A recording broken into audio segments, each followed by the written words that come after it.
Bonjour à tous, aujourd'hui c'est une vidéo très spéciale pour moi et je pense la plus symbolique qui soit puisque j'ai un invité très spécial que je vais vous présenter dans quelques secondes. Cette personne-là est une des personnes que j'aime le plus au monde et c'était aussi une des personnes que Karl aimait le plus au monde. 3, 2, 1... Salut. Merci d'être venu, c'est super important pour moi. Je sais que voilà, t'es stressé et que c'est pas facile d'être derrière la caméra, je vous assure. Mais il le fait pour moi, il le fait pour Karl, il le fait pour ma fille, il le fait pour toutes les personnes comme nous également. Et c'est super courageux. Prenez le temps d'écouter, ça vaut le coup. Maybe we'll be okay. 1, 2, 3, top là! Know that you're coming Yeah! back home. Know that you're coming back home. Know that you're coming back home in the morning. I know that you're coming back home. Je m'appelle Mathias. Bon, on m'appelle plus Matt. J'ai 13 ans, bientôt 14, le 23 janvier. Et tu es Le meilleur ami de Karl. comme un frère de cœur pour moi également. Peut-être qu'on peut commencer par parler de Karl, de raconter peut-être comment tu l'as rencontré. Moi, c'est une histoire que j'aime beaucoup entendre. Je l'ai rencontré à l'école. Donc, quand on était petit, en maternelle, on était copains, pas si proches que ça au tout début, vu qu'il était avec ses amis, j'étais avec les miens. Et après, en primaire, c'est là où on s'est le plus rapprochés, vu qu'on est tombés dans les mêmes classes. On s'est bien entendu et donc, c'est resté comme ça. Tu te rappelles de lui en tant qu'élève, il était comment à l'école? Il était fort, il était intelligent, il se faisait jamais remarquer envers les profs, Il nickel. était sage. Ouais. Nickel. Et il faisait pas de bêtises en douce? Non, je me souviens pas, non. Quasiment pas? Non. Ouais, bon, tu me diras jamais, quoi. C'est jusqu'au bout. Quand notre maman est morte, du coup, c'est là où je t'ai véritablement Oui. rencontré. Même si, voilà, des fois, t'étais aux anniversaires, tout ça. Et notamment, j'ai rencontré maman. Donc, Laurence, hashtag Lolo, pour ceux qui me suivent sur Instagram, que j'aime énormément et qui est devenue une amie, clairement. On a fait beaucoup de choses ensemble. On est partis en vacances. On se voyait très, très souvent. Et vous êtes devenus assez vite, quand même, comme une famille, en fait, Ouais. hein, pour Karl, ma fille et moi. Même pour moi. Mais c'est vrai. On a dit qu'on allait tranquille pour pas pleurer dès le début. Mais c'est vrai. C'est moi qui vais être mal. Au début, il était stressé, mais au final, c'est moi qui vais pas être bien. J'aimerais peut-être qu'on revienne sur toi tout court parce qu'on va parler de Karl, on va parler de plein de choses. Mais avant ça, j'aimerais qu'on parle de toi. Parce que moi, quand je t'ai rencontré très vite, je t'ai trouvé très mature, très posé, très bien élevé, très noble. En fait, t'avais de grandes valeurs pour pas beaucoup. En fait, t'étais un petit bout. Aujourd'hui, t'es très grande, tu m'as dépassé. Mais à l'époque, c'était pas le cas. Et t'étais très sensible et ça te rendait profondément intelligent, humainement parlant. Je sais que c'est quelque chose dont tu parles peu et que t'as vécu quand t'étais petit. Quelque chose qui est pas juste et que parfois, beaucoup d'enfants vivent. Et il y a sûrement même des parents qui regardent cette vidéo qui malheureusement ont subi ça, mais la maladie, maman a eu un cancer. T'avais quel âge à cette époque? En 2014, donc j'avais 5 ans. 5 ans, tu t'en souviens? Non, plus trop. Mais tu te souviens de ce que tu ressentais un petit peu? Je me disais, c'est quoi? Avec la chimio, il y avait plus de cheveux, donc je me suis dit, mais pourquoi? Maman, la dernière fois, m'a dit une anecdote sur ça m'a fait rire. T'as aussi vécu des choses difficiles, parce qu'il y a ta mamie aussi qui a eu un cancer, qui est décédée avant Karl. Ton arrière-grand-mère aussi, dans un temps un peu 2 jours record. après. Ouais, 2 jours d'écart. Et moi, finalement, depuis que je vous connais, je vous ai vu en baver, pour rester poli. J'ai eu beaucoup d'épreuves. Pas tant que ça a aidé. Si tu veux, des fois, dans ta vie, t'as la chance qu'on te tende la main et on te soutient, mais finalement, vous avez beaucoup été seul, beaucoup déçus aussi. Souvent, c'est les gens qui le méritent le plus qui ont parfois le moins, et ça je l'ai vu avec vous. Moi je voudrais savoir comment tu l'as vécu tout ça. Est-ce que tu t'es sentie seule? Qu'est-ce que ça a provoqué en toi? De la peine, vu que je me disais pourquoi ça arrive direct à nous. J'ai jamais connu, on va dire, d'autres personnes qui ont eu tout ça, qui ont perdu beaucoup de membres de sa famille, entre la maladie et tous les trucs comme ça. Ça fait beaucoup quand on est jeune. Ça s'arrête jamais. Non, Peut-être c'est bien de préciser, donc du coup Matt il est fils unique. T'as pas de frère et sœur, non, mais t'as beaucoup d'amis. En tout cas pour moi t'es comme un petit frère. mais moi aussi. Quand notre maman est morte, ça a été très difficile, mais t'as jamais arrêté d'être présent et d'être là. Qu'est-ce que ça a été de soutenir Karl pendant toutes ces années? Parce que du coup, quand notre maman est morte, est-ce que tu savais déjà que Karl il avait des problèmes avec son père? Non, quand il allait à l'hôpital et tout. Les crises d'angoisse? Ouais, voilà. En fait, à l'école aussi? C'est ça. C'est là où il nous a dit pas mal de choses. Enfin, plutôt à moi, mais aussi il y a des amis qui le savent. Donc c'est à partir de là qu'on l'a su un petit peu avant, début d'année. Oui, c'est ça. Il a vraiment commencé à craquer. Exactement. C'est là où franchement c'est parti en vrai. Et même avec les maîtresses, on était là avec lui. On se disait, même nous, on n'avait pas de téléphone, donc on pouvait pas savoir. Donc on s'est dit, mais pourquoi il est pas là? On savait pas. La prof, elle voulait pas trop nous dire sur le coup. Et après, elle nous a dit. Et après, il est revenu juste avant le décès de sa mère. Et après, là, on a su tout ce qu'il y a eu. Ouais, ça a été Voilà. sûr parce que du coup, notre maman habitait une maison qui était dans le même quartier que l'école, donc son suicide a fait le tour. Hein. Ah, vite fait. Ouais, ça a été une vraie angoisse pour moi de le remettre à l'école. J'avais très peur qu'il soit pas pris en charge et accompagné et qu'il subisse des questions, maladroites. C'est jamais méchant, mais ça peut être très maladroit et très dur, mais il a pu compter sur toi, clairement. Puis très vite, tu l'as aussi vu faire face à un véritable cauchemar, puisqu'au-delà du deuil de sa maman à l'âge de 9 ans, eh bien, il a fait face à ce que Karl disait son pire cauchemar, à savoir notre père, qui a enclenché une guerre, clairement. Oui. Contre laquelle on était un peu seuls, mais pas seuls parce que voilà, t'étais là, ta maman et quelques autres personnes. Et qu'est-ce que ça a été pour toi de soutenir Karl pendant ces 2 années? Parce qu'on se sent impuissant, j'imagine. Ben oui, on peut pas faire grand-chose, mais en tant qu'ami, moi j'ai fait tout ce que j'ai pu même pour toi, pour Karl, pour Nana, j'ai venu à toutes les audiences, on est partis en vacances ensemble. Donc pour moi c'était aussi un plaisir d'être là quoi. Mon but c'était pour qu'il soit tranquille dans sa tête, pour qu'au moins pour toi aussi qu'il y ait des personnes avec toi à Marseille, à Aix et tout comme ça. Moi ce que j'aimais beaucoup entre vous c'est que vous étiez très bienveillants l'un envers l'autre. Tu vois quand t'as perdu ta mamie, Karl il était très touché. Et à l'inverse, toi t'étais aussi très soucieux. C'est courageux quand même d'accompagner son meilleur copain au tribunal, c'est imposant. Toi t'as pas été confronté à la justice enfant. T'as la chance d'avoir un bon papa et une bonne maman. Ton papa que j'apprécie aussi beaucoup et qui n'a rien en commun en fait avec notre père. Tout ça, ça a beaucoup apporté à Karl, mais c'est vrai que moi j'ai cette image de tous les deux au tribunal. Karl avec son sac Ikea et je sais pas si tu te rappelles, il avait les cadres avec les mosaïques. C'est ça avec les cadres et qu'on était assis et j'avais. Ouais, il voulait montrer au juge, regardez comme je suis heureux avec ma sœur, foutez-moi la paix. Ouais, je m'en souviens. Et aussi la photo devant le palais de justice, là, tu sais, derrière la fontaine. Ouais, je me rappelle.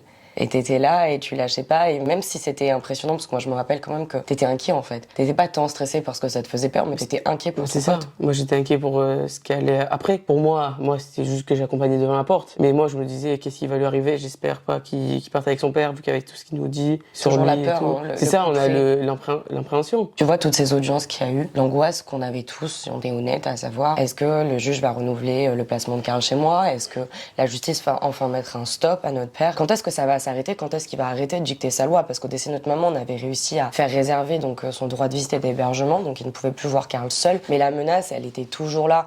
Et d'ailleurs il y a eu un droit de visite médiatique qui a été mis en place, qui finalement ne s'est pas passé, remplacé par un droit de correspondance, donc il pouvait écrire à Karl. Enfin ça ne s'arrêtait jamais, le père était toujours au cœur du débat, et donc finalement à chaque fois on tremblait tous, et Karl le premier de se dire quand est-ce qu'on va me dire c'est définitif, j'ai la paix et ça va s'arrêter. Est-ce que tu penses pas que ça a beaucoup joué dans le choix de Karl de se suicider, même si voilà quand on passe à l'acte ça se discute mais pas lucide.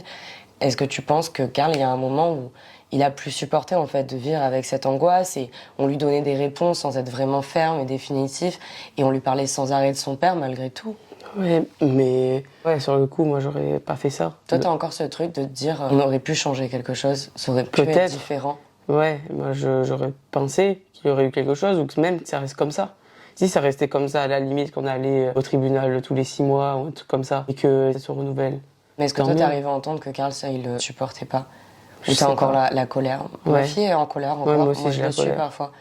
On a la colère parce qu'on se dit qu'on était là, même si c'était pas facile. C'est difficile de se dire, il a choisi de renoncer plutôt que de nous faire confiance en fait sur le fait que ça allait aller malgré tout. Mais est-ce que tu arrives aussi à comprendre qu'il y a un moment où Karl souffrait? Tu le sais, t'en as été témoin comme moi. Et est-ce que tu arrives à un moment à admettre que c'est pas contre nous et que c'est juste un enfant de 12 ans qui n'en pouvait plus et à qui on a demandé beaucoup, beaucoup trop? Ouais. Non, non. Tu le vois comment? Ben c'est encore la colère. Moi pour moi c'est voilà. Tu t'es abandonné? Ben sur le coup on va dire oui, vu que franchement même quand je te vois ou quand on fait quelque chose avec maman, toi, Nana, il y a un manque. C'est le plus dur ça. Moi je sais qu'à chaque fois que j'ai une seconde de bonheur, c'est très très dur. C'est à la fois beaucoup de bonheur et beaucoup de souffrance en fait quand je vis quelque chose de joyeux, parce que ça me rappelle d'autant plus à quel point il est pas là, et cette sensation de gâchis. Clairement, et c'est ce que vit ma fille, et je crois que c'est ce que tu ressens. C'est ça, mais les bons moments, il faut quand même les vivre. L'honorer, tu vois cette phrase que je mets souvent sur les réseaux où je dis là où tu vis en moi, là où je vis pour toi, je vivrai 2 fois. Cette hargne, cette rage, j'ai pas de haine à proprement dit, mais j'ai une rage en moi qui pousse à aller toujours plus loin et toujours plus fort. Donc quand on pleure très fort, mais quand on rit très fort aussi. Est-ce que tu penses, parce que c'est une question qu'on me pose beaucoup, à savoir est-ce que c'est possible de faire son deuil? Est-ce que tu penses que c'est possible de faire le deuil de Karl? Moi, pas encore. Ça va se faire dans les années, mais là pour l'instant non. Des fois c'est dur. Et contre qui d'autre t'es en colère? Parce qu'en vrai on en veut à Karl parce qu'on le prend contre nous. Voilà, c'est ça. Mais en réalité quand on est lucide, toi et moi, on sait très bien que c'était un enfant. Et un enfant qui a crié à la mort plusieurs fois, qui a prévenu, qui a dit et qui n'a pas été entendu à la hauteur de son discours par les adultes. On n'a pas arrêté de minimiser sa parole, de se cacher, je dis pas tant pour nous, mais plutôt pour les professionnels, sur le fait que ça allait être suffisant, ça passerait crème. Voilà, il est plus obligé de voir son père, mais on lui en parle toutes les semaines. La menace plane sur le fait qu'à un moment donné, il va retrouver des droits. Sa plainte et ce qu'il a dénoncé, ben, on ne traite pas, on ne condamne pas, on ne juge pas, on n'instruit même pas finalement. En réalité, on sait que voilà, tout ça pour Karl, c'était beaucoup. Est-ce que tu as aussi beaucoup de colère pour d'autres personnes? Pour la justice, vu qu'ils auraient quand même pu faire un peu plus, vu qu'il y a des choses qui passent avant tout, ok. Mais ça, c'était quand même grave. Donc franchement, pour qu'un enfant fasse ça, c'est que l'enfant, il attendait vraiment pas ça. Il attendait pas que la justice n'ait rien fait. Au final, Karl n'a jamais entendu ce qu'elle demandait, à savoir C'est ça. j'ai perdu ma maman et à minimum maintenant, j'entendrai plus parler de celui qui me fait faire des cauchemars la nuit. Oui, c'est ça. Donc t'en veux en fait aux professionnels qui n'ont pas été C'est capables ça, ils d'écouter auraient pu Karl, quand même faire mieux. alors que Même. toi, tu l'écoutais dès l'âge de 7-8 ans. C'est ça, et après on venait, on faisait plein de choses. Donc oui, il y en a qui l'écoutaient pas, ou qui étaient pour ton père, on va dire. Ils étaient pour ça. Je pense à l'expert psychologue complètement fou qui lui avait dit si tu dis ça, ça veut dire que t'es content que sa C'est mère ça. soit morte. Je voudrais te montrer une vidéo. Cette vidéo, pour moi, elle résume absolument tout. Je voudrais qu'on la regarde ensemble parce que je la trouve extraordinaire et quand je suis retombée dessus après le décès de Karl, je me suis dit waouh. Tu vois, ça c'est pour toujours. C'était après le décès de Rémi, je crois. J'ai pas pu.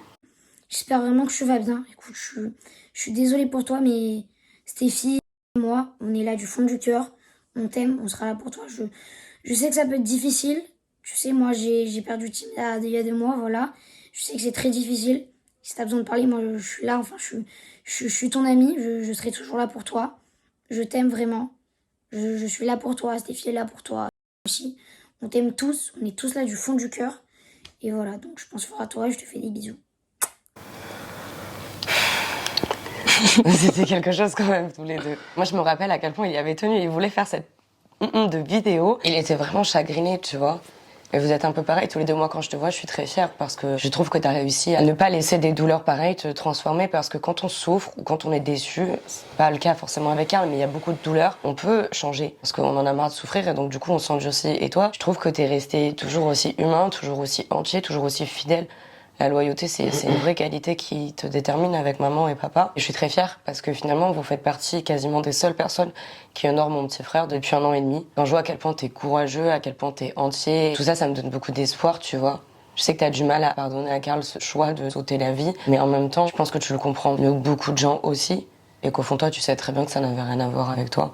Non. J'ai eu un moment des regrets, on va dire. Quel regret. On se dit tous, j'aurais dû, si j'avais su. Voilà, c'est ça. Tu t'es dit quoi? Ben, si j'étais là, en ce moment-là, J'aurais dû m'en parler. c'est ça. Mon regret, voilà, c'est ça, c'est qu'il m'en ait pas parlé.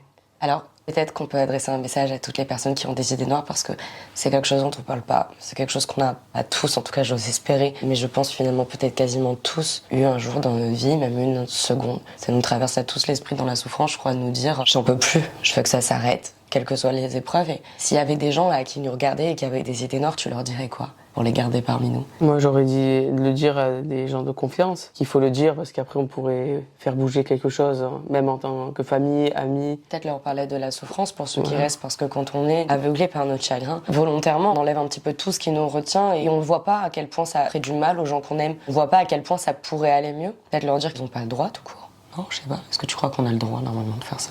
Non, moi, pour moi, non. De s'enlever la vie comme ça, c'est Est-ce qu'à un moment dur. donné, c'est une option? T'en as bavé. Tu peux en parler. Tu es un jeune garçon, jeune homme qui a beaucoup souffert et t'es là, quoi. T'as intérêt à te la demander. Ah bah oui.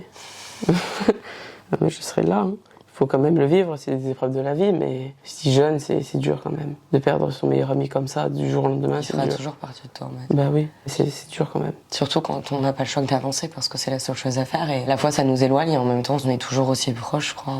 Bah oui. Il n'y a rien qui l'efface.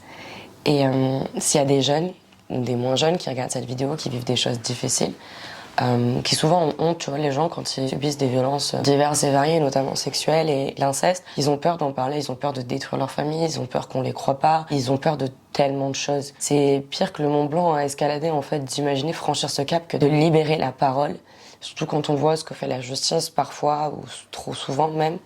Qu'est-ce que tu dirais à ces gens-là, à ces victimes? Il faut du courage. Moi, j'aurais dit ça. Mais tu leur dirais quoi? De continuer à avoir peur et de pas en parler? Ah ou- non, il faut en parler, il faut s'enlever cette peur, il faut le dire à des gens qu'on aime, des personnes peut-être dans ce milieu-là, des choses comme ça. Quelque je sais chose pas. que j'ai créé il y a un peu plus d'un an. Une association aussi. L'association Carl. Après, sur le coup, je sais pas s'il y a des gens qui se disent, il y a des associations qui nous aident à faire ça, à faire ci. Dans tous les cas, il y a des humains qui vous croient et qui vous aideront à Voilà. changer cette psychologie qui est de penser que vous devez avoir honte, que c'est votre faute, que vous êtes condamné à, que vous ne vous en remettrez jamais. Je suis debout aujourd'hui, mais toi aussi. Car c'est une histoire particulière qui doit servir de leçon, à mon sens, à beaucoup de gens, et notamment aux personnes qui ont autorité. C'est pas normal qu'une histoire si triste, mais qui aurait pu être si belle, finisse ainsi. Du coup, j'aimerais peut-être bien qu'on clôture sur tes rêves. Je sais que c'est dur de se dire, on va rêver après ça, mais t'étais son pote à la compote, son frère de cœur. Et je crois que tu es capable d'avoir une petite idée de ce qui rendrait hommage à Carl. Et pour toi, aujourd'hui, s'il y avait une justice, qu'est-ce que ce serait? Qu'est-ce qui rendrait hommage à Carl? Que le film documentaire que tu es en train de faire passe sur une grosse plateforme, que tout le monde l'entende, que tout le monde connaisse l'histoire. Pour des autres gens, ça peut aider. Que le prénom de Carl devienne Voilà, un mot qui en dit long. c'est ça. On sache ce que c'est de vivre ça. Et au niveau de la justice française, toi, t'es tout à fait au courant de sa plainte, tu t'en avais parlé. Ouais. Tu sais qu'aujourd'hui, Toujours pas. bah, on sait pas. Voilà. C'est pas classé, c'est pas instruit. On sait pas. attend, voilà, depuis 2020, on est en 2023. À ce niveau-là, qu'est-ce que t'aimerais? Parce qu'aujourd'hui, tu sais que notre père, il est libre, Ouais. qu'il est seul avec notre demi-frère, qui est un peu plus jeune que ma fille, qu'il est également le beau-père d'une jeune fille de ton âge. en De mon fait. âge, ouais. Ça te fait quoi, toi, quand tu penses que mon père, il peut aller manger au restaurant tranquillou alors que Carl, il est au cimetière? C'est pas juste. Parce que c'est ton père qui a fait. Lui, il a subi. Donc finalement, rendre justice à Carl, c'est dégager une morale du drame qui est son décès Mhm. et faire en sorte que ça serve de leçon. Ouais. Moi, je le dis souvent, un jour, la France s'excusera. Et au-delà de ça, je dis, je veux que le système, il s'introspecte. Donc, je veux des excuses. Je veux le prénom de mon frère pour rue. Je veux un monument. Je veux que son histoire, elle soit internationalement connue.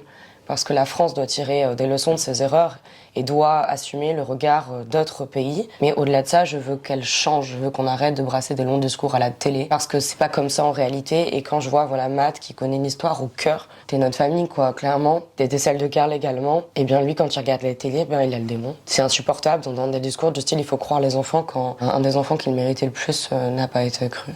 Mais c'est vrai ce que tu dis. Et toi, tu sais mieux que personne ce que j'ai enduré au décès de Carl. Qu'est-ce que ça t'a D'accord. fait de me voir acculée par des pauvres gens des pires choses alors que t'étais le premier témoin de la sœur que j'ai été? Ouais, sur le coup, ça m'a choqué que les gens soient comme ça avec toi. T'as eu peur pour moi? Ouais, sur le coup, j'aurais pu penser que... C'est horrible, hein, mais j'aurais pu penser que tu aurais pu peut-être faire pareil. Je me suis dit ça sur le coup. Franchement, je me suis dit ça. J'y ai pensé, tu sais, quand tu vis des choses aussi horribles et que ça pourrait avoir des conséquences aussi graves, t'as envie de perdre espoir. T'as tellement plus envie d'y croire. Comment tu peux y croire quand la justice, elle te donne jamais raison de te battre et d'être digne et bienveillant? Mais j'ai pu compter sur toi, j'ai pu compter sur maman. J'ai vu votre colère et votre indignation et ça a légitimé ma souffrance et ça m'a permis de tenir le coup. Aujourd'hui, les choses sont plus ou moins rétablies, même si j'ai pas eu les excuses que j'aurais dû avoir. Avec maman et papa, vous êtes parmi les premières personnes qui me soutenaient. Vous me suivez sur les réseaux, au-delà d'être très souvent à la maison et de faire plein d'activités avec ma fille et moi. Qu'est-ce que ça te fait, toi, de voir autant de gens qui me soutiennent? C'est bien. Moi, je suis content que la voix de Carl se répand un peu partout. Que l'histoire que nous, on a vécue ici en 2019, tous les années comme ça, que là, maintenant, que tout le monde le sache. Franchement, c'est bien que tu aies fait comme ça. Avec les interviews Melty et tout, au moins les gens voient ce que ça fait. Il y a un peu de justice aussi, parce que de voir l'indignation des gens, leur souffrance, leur compassion, de voir que eux aussi ça les révolte, toi ça t'a aidé dans ton deuil? Tu t'es senti moins seul, moins fou, parce que finalement, tu le sais mieux que personne, mais pendant 2 ans et quelques, on nous a tenus et cantonnés au silence. On vivait toujours dans la crainte de notre père, de ce qu'en dirait la justice, donc même moi j'ai mis mes réseaux sociaux en privé, j'avais plus vraiment de vie extérieure. Il y a beaucoup de chantage qui était fait par rapport à tout ça. Il y en a eu aussi au décès de Carl, mais j'ai pas cédé. En tout cas, pas sur tout. Et j'ai parlé. Tu vois, moi, tu sais que ça m'aide quand je vois des mots gentils. C'est pour ça, parfois, et je suis contente que tu acceptes, je mets une petite photo avec toi et ça me fait chaud au cœur quand je vois que les gens ils comprennent et qui t'encouragent. Toute cette humanité, tu crois pas qu'elle est un peu magique aussi? Bah oui, même pour moi, ça me touche qu'il y ait des gens qui me disent de continuer vers l'avant, d'être avec toi. J'ai vu les commentaires et franchement, ça m'a touché sur le coup. Ouais, je sais, des fois, tu m'en parles et tu me dis, t'as vu, Ouais. Matt, c'est au-delà d'être un meilleur ami et comme un frère pour moi, c'est aussi un mes meilleurs abonnés. Ah oui. C'est clair. Pourtant, il est très discret sur les réseaux. On va peut-être finir sur une note positive, mais ton avenir, ça vous fait aussi un point commun avec Carl. Mais qu'est-ce que t'aimerais faire plus tard? Dans la médecine. Je me souviens que lui, il voulait être neurochirurgien, ça je me souviens, tu vois. Moi, je serai là à ta thèse et je sais que tu y arriveras parce que tu peux me dire combien t'as eu de moyenne là, le dernier trimestre? 17. Et qu'est-ce que t'as eu comme prix au collège aussi? J'ai eu le prix de citoyenneté parce que j'ai aidé des gens au collège qui ont des difficultés et du mérite, vu que dans ma classe, on est... Non, vu que dans la vie tout court, t'as beaucoup de mérite. Ah, ok. Je crois qu'on va finir là-dessus. Vraiment, bah, tu sais ce qui m'aide le soir quand je me couche, c'est pas toi. Mais ce qui me met plus que du baume au cœur et ce qui me ramène à la vie clairement à chaque fois. Et si vous me demandez comment je tiens, bah, c'est peut-être cette réponse-là en fait que je dois vous donner. C'est tout l'amour, l'humanité que je reçois. Et parce que je connais des personnes comme toi, comme ta maman, comme les quelques proches que j'ai dans ma vie, et finalement ça se compte sur les doigts d'une main, c'est ça en fait qui donne la force tout le temps. Et je perds jamais de vue la lumière et elle fait toujours partie de ma vie parce que j'ai cette chance-là. Et c'est peut-être ce qu'on pourrait dire aux gens, c'est que finalement, voilà, ce que vous voyez à l'écran, bah, ça existe dans la vie. Bon, il y a qu'un Matt, désolé, j'en connais qu'un comme lui. Mais il y a d'autres champions, il y a d'autres gens humains. Et si vous avez besoin d'une note d'espoir, ben, j'espère que... Tu crois que ça va, cette vidéo, elle a pas trop fait pleurer? Non, je pense Non. pas, quand même. Bon, tu peux nous raconter une anecdote pour finir? Avec Karl qui te fait sourire? Quand on était chez toi, avant le décès de ta mère, pour jouer avec Karl, et qu'en fait, il est tombé de tous les escaliers, genre d'un coup. Et ça nous a fait beaucoup rire après, donc... Ouais, moi je le vois comme Bah, ça. c'est mon frère, il est aussi maladroit que Que moi, toi. Et ma fille ne relève pas beaucoup le niveau, mais c'est pas grave, on y croit quand même. Oui, il faut y croire. Et tu te rappelles quand on est parti à Disney? Parce qu'on y va bientôt, c'est Bah symbolique, oui. c'est la première fois qu'on retourne à Disney ensemble avec les enfants de l'association. C'est ça. J'ai été 2 fois de suite et 2 fois avec toi. Voilà. On y va et bon, il va nous manquer, mais en même temps on va le rendre fier. Je n'aurai pas d'excuses pour refuser les manèges qui font peur. Avec moi. Et je vais pouvoir faire le fameux manège là que je... Space Mountain. Ouais, que je voulais pas faire. Eh ouais, c'est moi qui t'ai obligé de le faire et après t'as aimé. C'est vrai avec Karl. Ouais. Et vous m'aviez grave encouragés tous Eh les oui. deux. Je crois que tout ça, ça le fait vivre au-delà finalement de la mort. Et si tu pouvais dire un seul mot là, qu'est-ce que tu dirais? Une phrase, quelque chose que les gens pourraient garder en tête pour un jour, une semaine, un an ou toute une vie. Le courage. Qu'il faut avoir du courage Ouais. dans la vie. Que ce soit pour le deuil, pour que ce soit surtout dans la vie. Que tout le monde peut avoir du courage. Tout le monde peut en avoir. Comment On peut on le fait pour chercher. tenir? Comment tu fais toi? Moi je trouve qu'il faut penser un bon moment, aller de l'avant. Et ça vaut le coup? Qu'est-ce que t'en penses aujourd'hui? Ben, T'es là, de plus en plus beau, de plus en plus intelligent. Voilà. On n'arrête plus le progrès. En tout cas, je suis très fière. Et Merci. je t'aime très fort. Moi aussi.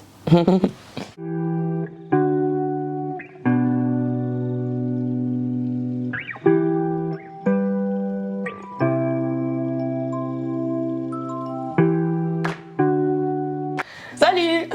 Bon, n'oubliez pas, il faut vous abonner. Oui. C'est important parce que pour l'instant, je suis un peu ridicule sur YouTube, mais c'est pas grave, on est quand même une famille. Voilà, c'est la team humaine. Mettez un petit like, ça sert toujours. Partagez, communiquez, parlez. Là, on doit changer de camp et je serai là demain pour vous le redire encore une fois. On vous embrasse fort. She's a Mona Lisa. Everyone's lining up to see her. She's a Mona Lisa. Everyone's lining up.